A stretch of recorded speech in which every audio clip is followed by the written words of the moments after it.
طبعا بعد خسارة الأهلي المستحقة أمام بالميراس وفوز إنتر ميامي المفاجئ أمام بورتو بطل البرتغال.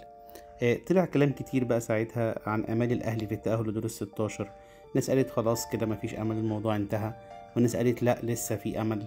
فالنهاردة في الفيديو ده هنوضح بالورقة والقلم موقف مجموعة الأهلي وكل الاحتمالات الواردة. الحقيقة إن الوضع معقد جدا وفي سيناريوهات كتير معظمها مش في صالح الأهلي للأسف. يعني اولا كده وقبل اي حاجة لازم الاهلي يكسب بورتو البرتغالي، لكن هل لو الاهلي كسب بورتو البرتغالي هل ده كده كافي للتأهل؟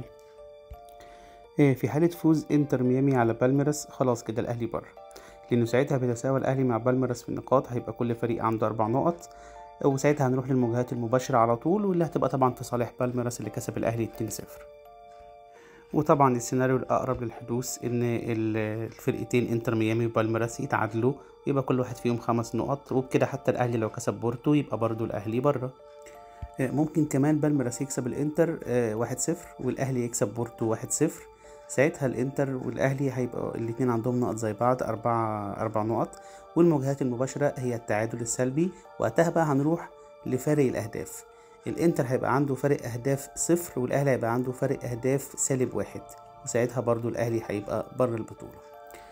ممكن كمان بالميراس يكسب انتر ميامي 2-0 والاهلي يكسب 1-0 بس.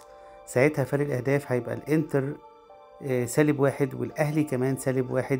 ساعتها هنروح للاهداف المسجلة، هتلاقي ان الانتر مسجل 2 والاهلي مسجل هدف 1 بس، وساعتها برضو الاهلي هيبقى بره البطولة. طيب امتى الاهلي ممكن يتأهل؟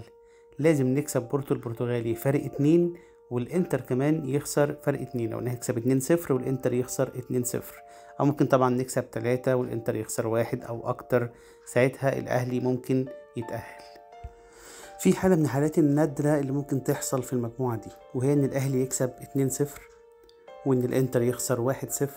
ساعتها هيبقى كل واحد فيهم عنده 4 نقط، فرق الأهداف للأهلي 0، فرق الأهداف لإنتر ميامي 0، الأهلي مسجل 2 إنتر ميامي مسجل 2.